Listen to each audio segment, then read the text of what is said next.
En el texto de los afanes cotidianos de Philip Jackson, el autor trata de hacernos ver cómo es el día a día del alumno en el aula. Para ello, destaca 3 ideas relevantes: la masa, el elogio y el poder. En referencia a lo primero,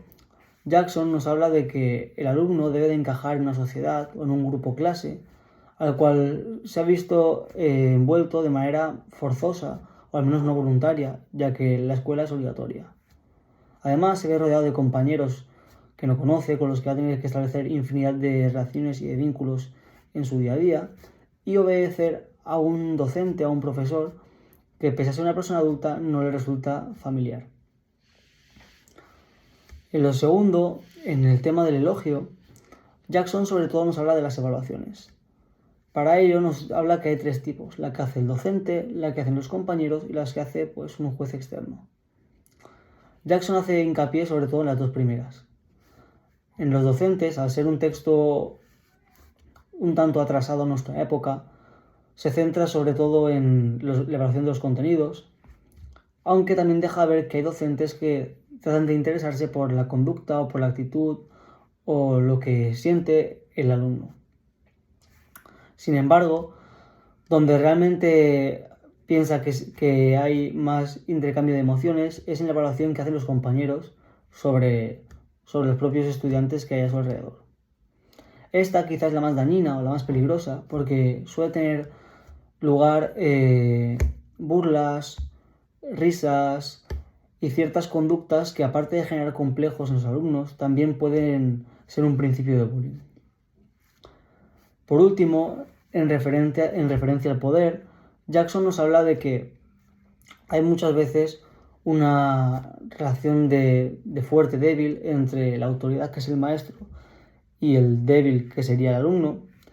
y que lo que trata de hacer muchas veces es causar una buena impresión al maestro, para que se haga una buena imagen sobre él.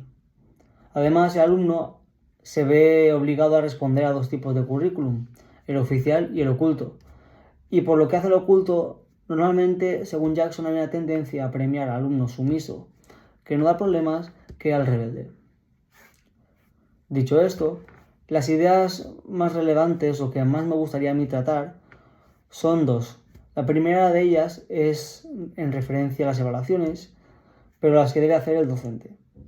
Considero que en un grupo clase hay diferentes roles, hay diferentes perfiles y por tanto no se puede evaluar a todos de la misma manera. Es decir,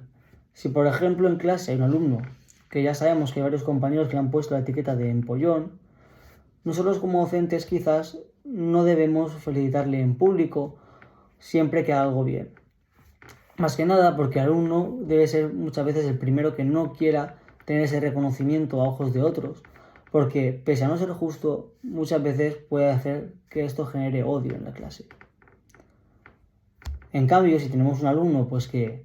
quizás tiene la fama de que le cuesta un poco más y hay muchos compañeros que incluso lo subestiman,